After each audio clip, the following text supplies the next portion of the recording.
Welcome to the ISO Show, dispelling myths and sharing tips for success to improve your business with ISO standards.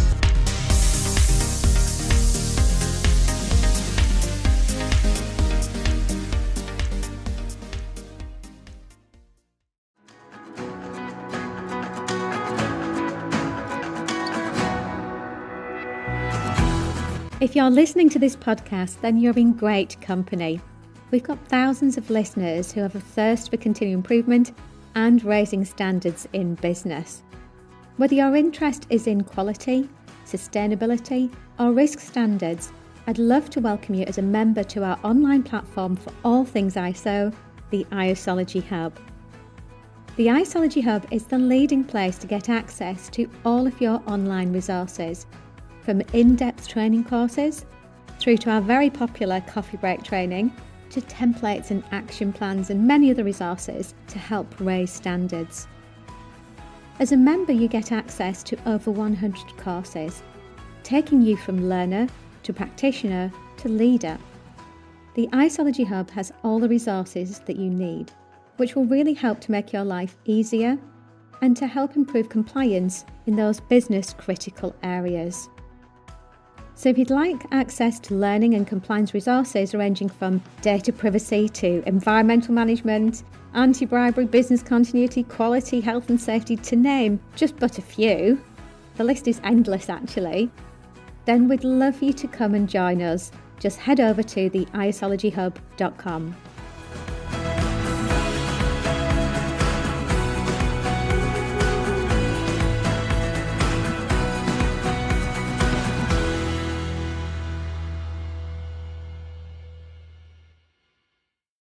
Hello and welcome to the ISO Show. My name is Stephanie Churchman and I'm the Communications Manager here at Blackmores. In today's episode, we're continuing with our Meet the Consultant series where we introduce you to our team of ISologists. You will have already heard from many of them on previous episodes, as they often come on to talk about their standard specialties. But in this series, we're taking a bit of a step back from the technical world of ISO to learn more about the people who help demystify ISO implementation for our clients. Our team of ISologists come from a wide range of backgrounds with a collective skill set to implement over 20 ISO standards. Together, they've helped Blackmores support over 600 companies to achieve various quality, environmental and risk-based standards. And this consultant in particular has been instrumental in the creation of content for our online platform, the Isologist Hub. Today, we're introducing one of our senior isologists, Sarah Ball, who is our standards champion for ISO 9001. Sarah's been a member of our team for about 5 years now, and as mentioned before, she's been a key part of the Isologist Hub's development, including content creation, shaping the platform's direction, and coordinating content creation with the rest of the team. I've had the pleasure of working closely with Sarah for a number of years now, and we both deal with maintaining the hub, and I can vouch for her skills when it comes to translating ISO speak into something everyone can understand.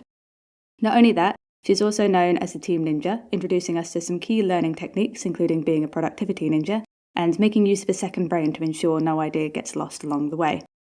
It's safe to say that the team have learned a lot from Sarah, and we're keen to let you know more about her. So without further ado, welcome Sarah. Thank you very much, Steph. Well, today we're going to be discussing a bit more about your own journey into the world of ISO, as it's not one that many expect to find themselves in.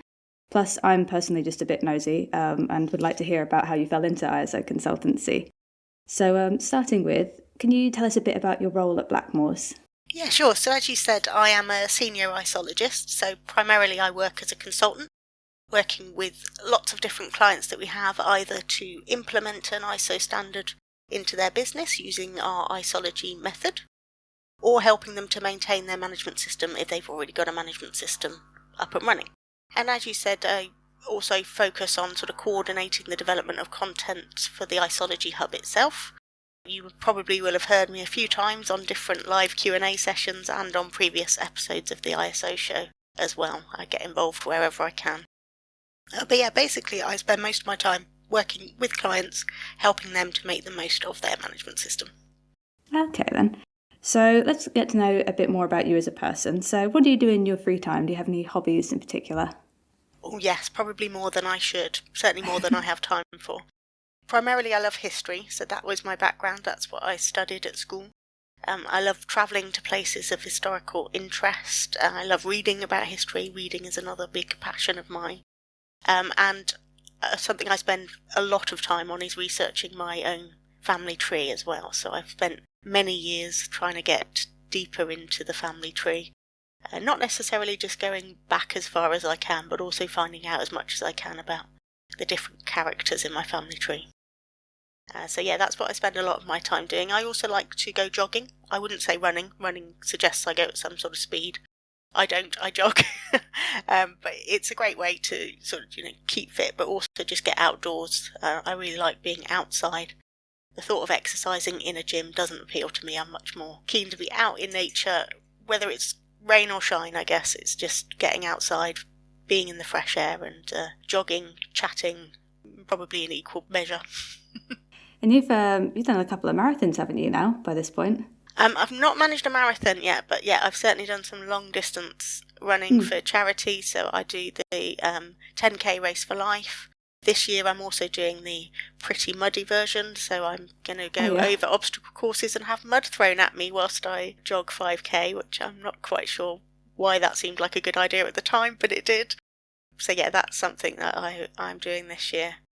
I also want to start doing some mountain climbing as well, so Snowdon is on my to-do list to climb Mount Snowdon and see what the views are like from the top, but that'll be a good challenge, I think.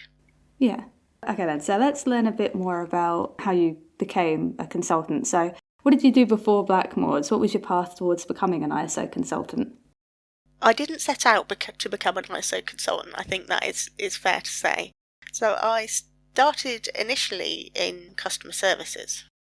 So I worked as a customer service advisor in a company and then got promoted to manager of that team. And when I was promoted to the manager, my job became more about kind of understanding why we were getting certain complaints and what we could do to prevent them happening rather than just resolving them once they did happen.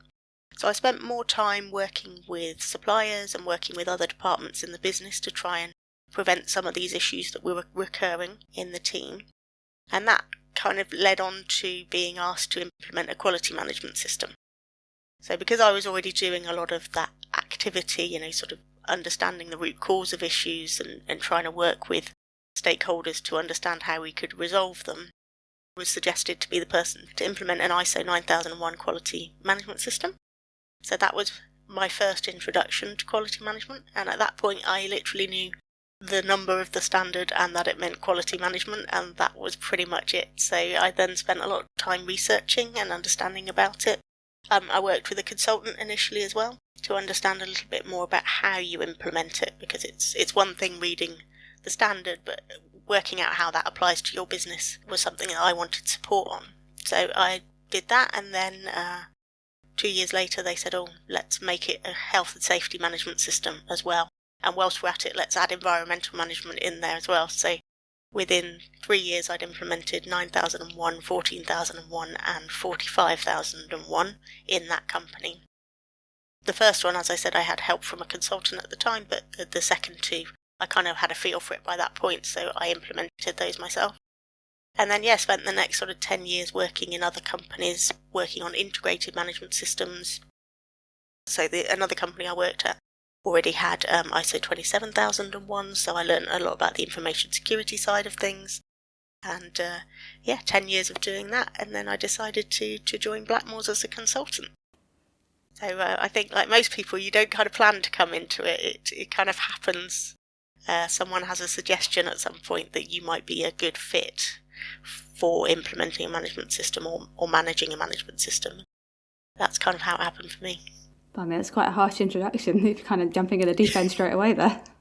Yes, and I think from other people I've talked to in the industry, it's not uncommon really that it's, no one in the business is necessarily particularly familiar with ISO standards, and it's given as a project to say, right, can you implement this?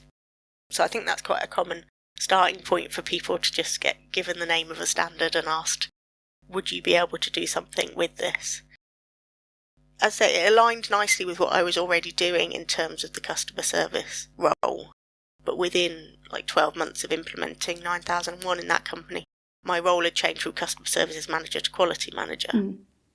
Because there were so many things that I could do to actually help things not get to the customer service team in the first place. Yeah. So that was where my focus then moved, and the business focus really at that point moved to prevention rather than cure. Okay then, that makes sense. So what would you say is your favourite aspect of being an ISO consultant? I think it's the variety. Hmm. We get to work with loads of different businesses, different sizes, different industries, different cultures, and they all have their own little nuggets of really good ideas and really good ways of working that you can then cherry pick and go, okay, I think that would work somewhere else as well. And I think just seeing how different companies approach the same sort of requirements in the standards, but in completely different ways, it's really innovative how different companies will approach things. And their own culture plays a big part in how they do that and why they do it the way they do. But yeah, it's great just to work with so many different types of businesses doing different things. You get lots of variety. But I also like to see how their management system develops and evolves over time and how it can become part of their success. That's really nice to see when you see the management system actually propelling the business forward and driving improvement. And people, when they get it, when they get why you're doing it, that it's not just for the certificate on the wall, that there is actually a benefit to the business of having these processes in place. That's always a really nice part of the job when people get it and they understand that it's more than just the audits. It's about what you do day to day really in the job that makes the biggest difference. So yeah, you never get bored when you work with so many different companies, with so many different standards as well. You're seeing all sorts of different ways of working all the time. And some of the things our clients do are fascinating as well. The actual work that they do, things you've never even heard of. It can be really interesting just to see them operate as a business and get a bit more familiar with what they do. And as someone who loves learning and, like you said earlier, just being a bit nosy, I love to just understand what people are doing in their businesses and learn more about different industries, different ways of working. All of that just fascinates me, and I think it's never a dull moment of what we do. Yeah, I can kind of relate to that. I mean, on the admin side of things, obviously I get to know what kind of comes in the door on our side of things, and although we don't always win the projects, some of the prospect calls that we have are just interesting to listen in, sort of like what businesses do. And as you say, it's entire industries that you wouldn't even think about kind of come here, especially for ISO standards. Like one example is we had sort of an ice making company come to us for 9001. It kind of made me think, because I didn't think there were whole industries just set up for making ice to sell to restaurants and stuff. But and apparently they need quality standards too. So yeah, absolutely. And I think some of the clients we deal with are very technical. They're dealing with sort of high-end technologies, but then others are more sort of about people who have craftsmanship. People who are still working with their hands, still creating something out of physical materials, and that I find fascinating as well, because I think there's less and less of that we're exposed to, isn't it? A lot of things are made by machines now, and manufactured output is all high quantity, fast output. So when you see someone actually stood there making something in front of you with their hands, with skills they've developed over decades, it's a great thing for me to see. I love that side of it. I also know that you're a big proponent of like people making a management system their own. You're all about sort of like, I've heard you say you'd be very sad if someone just calls it a quality management system. You encourage them to name it, to give it a bit of an identity. Yeah, definitely. I think when you introduce any new part of your business, anything that's going to help your business drive forward, it's great to give it a name, isn't it? You often hear companies give their projects a name. So they've implemented a big project in the company and they'll name that project so that everyone has like a shorthand for what they're talking about and everyone relates to it.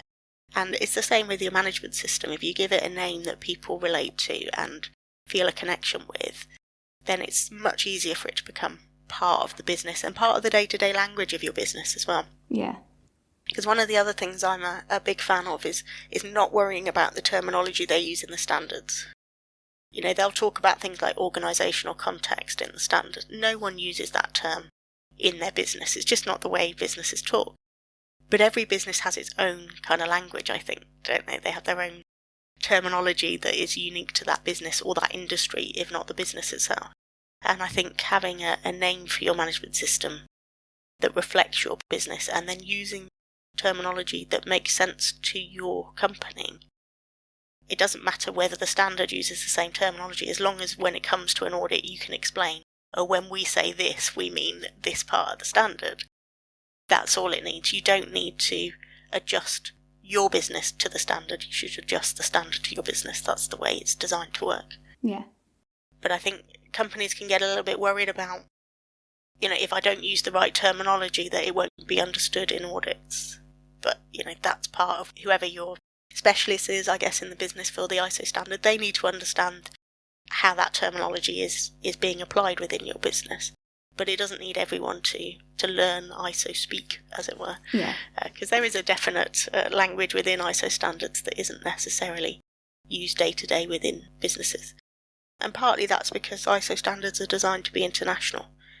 So each country might use different terminology, and they're trying to find something that makes sense in every language, in every translation of the standard. Which is why you get phrases like top management. So in the UK, we would typically call it senior management or leadership. But that doesn't translate correctly into some other languages. It kind of comes out as old management rather than senior management. Yeah. So that's why you end up with the phrase like top management, which you wouldn't typically hear used commonly within a business itself. So yeah, I'm a big fan of making the standard work for you, changing the terminology to suit your business, and as long as you can have someone to interpret it for your external assessors, because obviously they don't know your internal language in the way that you do, then there's nothing wrong with doing that, and the more you can make it your own, the better it's going to actually deliver value for you. Yeah. I know I mentioned earlier that you're the standards champion here at Blackmores for 9001. Mm-hmm. I was going to ask, are there any other standards that you specialise in, and why 9001 and those other standards in particular? So yes, I also do ISO 14001, which is environmental management, 27001 for information security, 45001 for health and safety. Why 9001? I think partly because it's where I started. It was the first standard that I was introduced to, but I think I still believe it's a great foundation standard to have, because the requirements within 9001 touch on all of those other areas as well. So there are requirements in 9001 that relate to protecting data, which is your information security side of things. There are requirements then there around making sure your working environment is safe and healthy, and that is both physical and mental well-being. So there's the health and safety element in there. It's also elements around environmental management and sustainability, because quality and sustainability are kind of intertwined in many ways. And even, business continuity even gets referenced in there. You can't be delivering a quality product and service if you don't have any way of making sure that if there's some sort of incident that you can still continue to deliver that product or service. So for me, it's a really good foundation standard that gives companies a great starting point to start delving into those other specific topics. And I think it's always important to remember ISO standards give you a minimum requirement. They're not setting the maximum. It's not right, once we've ticked that off, we could say we're done here. They're saying, okay, this is your starting point. So if they're starting you off by saying you have to have a working environment that is safe, it doesn't mean then that you can't explore all those other elements of health and safety management that come under the ISO standard 45001. You can still bring them into your 9001 quality management system. There's nothing stopping you from taking the best bits of those other standards and bringing them into your existing quality management system. You don't have to get certified to every standard to show that you're working to it. So that's why I think 9001 is the perfect starting point for companies. And quality is different in every business. What you perceive as quality varies depending on what your customers' needs are. So for some, it's about a really technically accurate product that achieves a certain measurement or certain criteria that have been set. For others, it's about hitting a cost parameter. We need a lot of these. We're not so interested in whether or not they hit a certain criteria in terms of a technical measurement, but we need you to be able to produce volume. That is what quality is. So it's a really varied standard as well, in the sense that you define what quality means for your business. based on what your customers say quality means for your business, and then you build a management system around delivering that, whatever that may be. Yeah. And I think we often say it at Blackmores that 9001 and quality management is basically business management. Because you're not going to be successful as a business if you haven't identified what your customers want and then worked out a way of delivering it. That is the essence of having a good business and being able to grow. So it's a really important standard for any company, I think, and whether you choose to get fully certified or whether you choose to just implement it and align with it, it's going to deliver real benefits for any business, just helping to give that framework of understanding those requirements, working out how to deliver them, and then importantly, monitoring that you are delivering it as well. Yeah. And I think you'll find many consultants for ISO standards, we have a favourite part of the standard. As geeky as it sounds, we often have a favourite clause. And for me, it's clause 10. It's about non-conformity and corrective action. And I think the reason that is a really important driver for improvement is because that's part of the standard where you go, okay, something's not as it should be. And we know this happens. It's the way the world works. Not everything is perfect in any business. But it's taking that something hasn't happened as we want it to and turning it into a positive. Yeah. By saying, we're going to understand why it's happened and then we're going to design out that particular issue going forward. And for me, that's the power of a management system, is it's giving you a tool to say, right, okay, wasn't perfect, didn't achieve what we wanted to here, but let's turn it into a positive and help us drive forward by implementing that sort of corrective action approach. So that, again, is fundamental to quality management, the idea that you're always striving to set a new minimum standard. Yeah. And that's how you continually improve, and that's what that clause of the standard is about. Okay. That kind of probably leads quite well into my next question, because, my next question was, what's the biggest challenge you had during a project and how did you overcome it? And I suppose that would come from that clause 10 somewhere. Actually, every project has the same challenge, which is moulding the standard to that business. Because as a consultant, we have to get to know that company quite quickly to understand, okay, how can we make the requirements of this standard fit them, not make them fit the standard? How can we align it to their values, their mission, and how can we create that hook that means that people get it? Like I mentioned earlier, how can we get people to get on board with it quickly and understand the benefits of implementing this management system beyond the certificate on the wall, which it has its value, don't get me wrong, that's important because that can be your route to sales and things like that, so that is an important element of it, but it's the how it actually helps the business internally, I think, is where standards deliver their best value.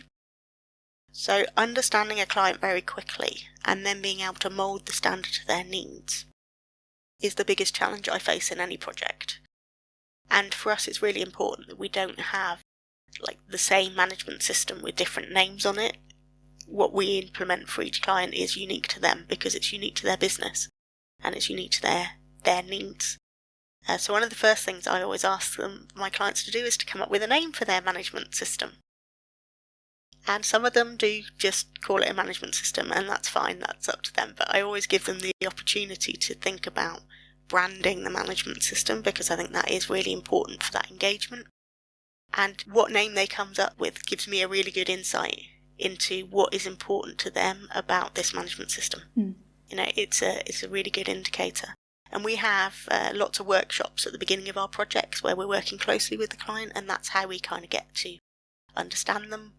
So whether it's at the initial gap analysis or whether it's when we're doing the SWOT and pedestal analysis or where you're looking at risks and opportunities, all of them are a great chance to get to know a bit more about that client, what makes their business tick, what's important to them. And then from that you can learn how to mould the management system to them and to best suit their needs. And also how to present the management system to them, whether it's going to be on an intranet site or is it going to be a folder structure, is it going to be delivered in a video. We've seen some great ideas from different clients over the years about how to present their management system, and I think that's a really important part of that. Understanding how they want to present it is also a good way of understanding how to make it suit their needs. So yeah, I'd say that is the biggest challenge that we have, because we want every management system to be unique to that client, but also to add value for that client. And we only have a short space of time in which to get our heads around what that is for them before we have to start creating actual documentation and walking them through parts of the management system processes that will then become key to their management system go forward. So yeah, that's always a big challenge, but it's part of the fun as well. That's the bit where you get under the skin of a business and understand why it's important. Why they've chosen to get a standard in the first place is a really key part of that. But yeah, that's definitely a big challenge.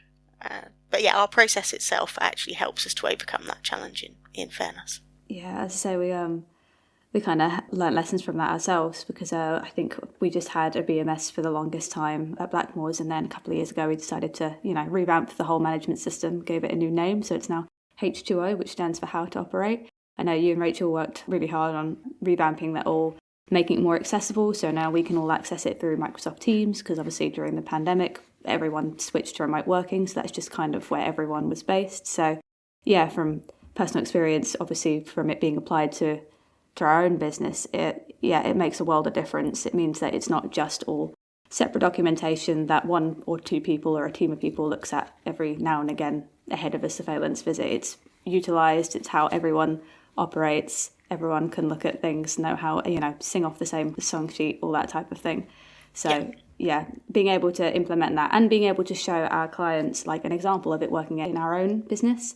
I know a lot of clients, it can be quite hard to visualise, so I think we use our management system as sort of an example in the kind of prospecting kind of sales bit, just to let them know this is kind of what you could have type of thing. And then obviously you guys put in all the hard work to apply that to them, and as you say, mould it to fit their business, because obviously it might not look like ours, it's to fit their needs.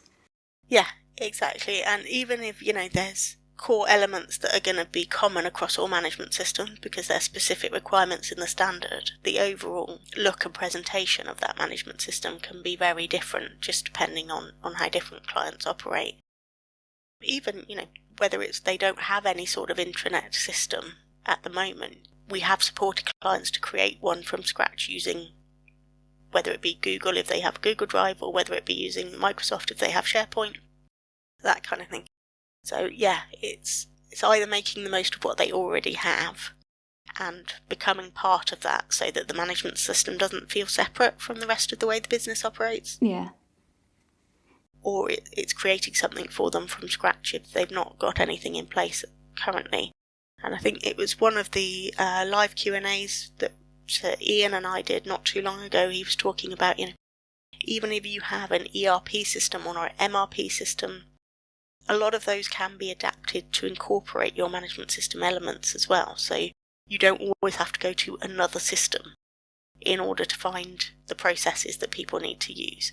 You can embed it into the systems that you use day to day anyway. And that way, it just becomes more familiar to people. As you say, we use Monday.com for a lot of our activity management. And so our way of working is built into what we have created in Monday.com. So if you have a system that you use to operate as a business, make that your process. You don't have to have something separate that people have to go and find. You can put it where they're actually going to use it. And that, I think, is a really important part of moulding it to that individual business. Yeah. Well, I think I have just one more question for you, Sarah, and it's, what is your proudest achievement? And this can be just in life in general. It doesn't have to be ISO specific. It's completely up to you. I think probably it was completing my degree whilst I was working full-time. So I actually did my degree part-time through the Open University whilst I was working full-time. Funny. And one, that shows you how stubborn I am. But two, it really taught me how to sort of self-motivate and how to be organised as well, because, that's a lot of juggling of plates, working full-time, maintaining a house, and then studying part-time was a lot of different things to deal with. And I did that for 8 years to finish my honours degree. Wow, that is a long time. Yeah, so it was a long time. It was a big commitment, but it's something I am really proud of because it did take a lot of determination to just keep going with it. There was no need, like with my job, there was no need for me to attain my degree in order to progress in the career I was in at the time. But it was just something that I wanted to do for myself. It was in history, unsurprisingly, and it's something I was interested in, but I wanted to, just for myself, I wanted to confirm that I could actually achieve that degree. So I was very proud when I did it, having worked throughout the whole process. So yeah, that's probably been my biggest achievement. Oh, wow. Yeah, it must have taken a lot of organisation. I think those are the kind of skills that you're slowly teaching the rest of the team how to do. Whether you learnt those before or after you got your degree, I'm not sure. But yeah, they've definitely been helping. I know a lot of the team still use the techniques that you taught us sort of like within your first year of being with Blackmores. So well done on that. That's a lot of hard work. Yes, I introduced the productivity ninja concept, which I can't take any credit for at all. It's you need to review Graham Olcott's book, The Productivity Ninja, is where it came from. But it is something that I practice in my day-to-day work, and as you mentioned earlier, I have a second brain. So that my own brain doesn't get too full of stuff, I have a second brain where I can record things that I need to come back to later and just make sure that my own brain doesn't get overwhelmed with all those half-completed things that you think, oh yes, I must come back to that. So I'm very much a fan of that approach. It works really well for me, and I have delivered a couple of training sessions to the team at Blackmores on Productivity Ninja, which hopefully, I know a few people have taken away elements of those that they have incorporated into their ways of working as well now. But yeah, can't take any credit for the concept, but I've definitely introduced it to Blackmores and bang on about it repeatedly. Don't worry about it. We love hearing about that stuff. We keep inviting you on our team days to talk about these things, so that's on us. That's true. That's great. Thank you very much for sharing all of that with us, Sarah. And thanks for coming on to the show today. I really appreciate you taking the time to record with us. You're very welcome. Before I go, I'd just like to remind everyone to please like, share and rate this podcast on your preferred media player. If you do have a few minutes to spare, a nice shiny 5-star review would be really appreciated, as they do help us to reach a wider audience. And as always, if you have any topics that you'd like to hear us talk about, feel free to email us via inquiries@blackmoresuk.com. We'd love to hear from you. So that's it from me now. Thank you for listening, and we'll catch up with you on the next ISO show.